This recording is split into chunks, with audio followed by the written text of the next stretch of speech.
வளமான வாழ்வு தரும் ஸ்ரீராமநவமி. நவமி என்பதும் நாம் நினைவுக்கு வருவது ஸ்ரீ ராமபிரான் அவதரித்த ஸ்ரீராமநவமி திருநாளாகும். மகாவிஷ்ணு உலக மக்களின் நன்மைக்காக எடுத்த 10 அவதாரங்களின் உன்னதமான உயர்ந்த ஒரு அவதாரம் ஸ்ரீராம அவதாரமாகும். ஒரு சமயம் அஷ்டமி திதியும் நவமி திதியும் நம்மை யாரும் மதிப்பதில்லை, கொண்டாடுவதில்லை, ஒதுக்கி விடுகிறார்களே என்று வருத்தம் கொண்டு வைகுண்டம் சென்று திருமாலிடம் முறையிட்டனர். அதற்கு திருமால், நீங்கள் கவலைப்பட வேண்டாம், அஷ்டமி அன்று கிருஷ்ண அவதாரமும் நவமி அன்று ராம அவதாரமும் எடுக்கப் போகிறேன்.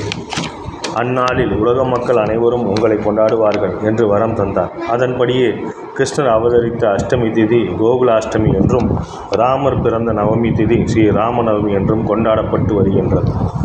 அயோத்தியின் மகா சக்கரவர்த்தியான தசரத மன்னனுக்கு கோசலை, கைகேயி, சுமித்ரை ஆகிய 3 மனைவியர்கள் இருந்தனர். என்றாலும் நாட்டை ஆள்வதற்கு ஒரு வாரிசு இல்லாதது பெரும் கவலையை அளித்து வந்தது. வசிஷ்ட முனிவர் புத்திர பாக்கியத்திற்காக ஒரு யாகத்தை நடத்தும்படி ஆலோசனை கூறினார். அந்த பிரம்மாண்டமான யாகத்தின் போது ஒரு தேவலோக தூதன் தோன்றி பாயச பிரசாதம் நிரம்பிய ஒரு கிண்ணத்தை தசரத மன்னனுக்கு தந்து அதிலுள்ள பாயசம் எனும் அமுதை 3 மனைவிகளுக்கும் பகிர்ந்து அளிக்கும்படி கூறினார். அதன்படி கோசலை, கைகேயி, சுமித்ரை மூவரும் பகிர்ந்தளித்தனர்.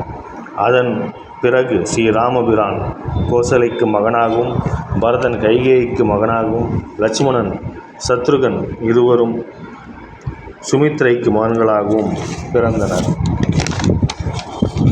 உலகில் தர்மத்தை காப்பதற்காக பகவான் மகாவிஷ்ணு தசரத மன்னனுக்கு பிள்ளைகளாக பிறந்தார் என்று சொல்லப்படுகின்றது. காஞ்சி மகா பெரியவர் ராமாயணம் என்னும் பொக்கிஷத்தை 10 வரிகளில் சில நிமிடங்களில் படித்து பாராயணம் செய்யும் வகையில் அருளியிருக்கிறார். அவற்றை நாம் காண்போம்.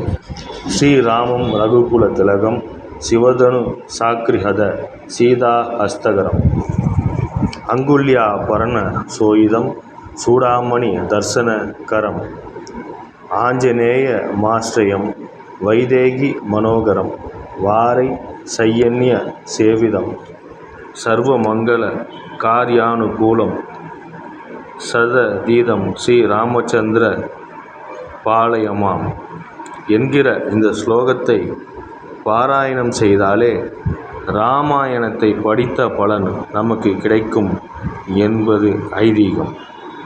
ஸ்ரீராம் ஜெயராம் ஜெய் ஜெயராம்.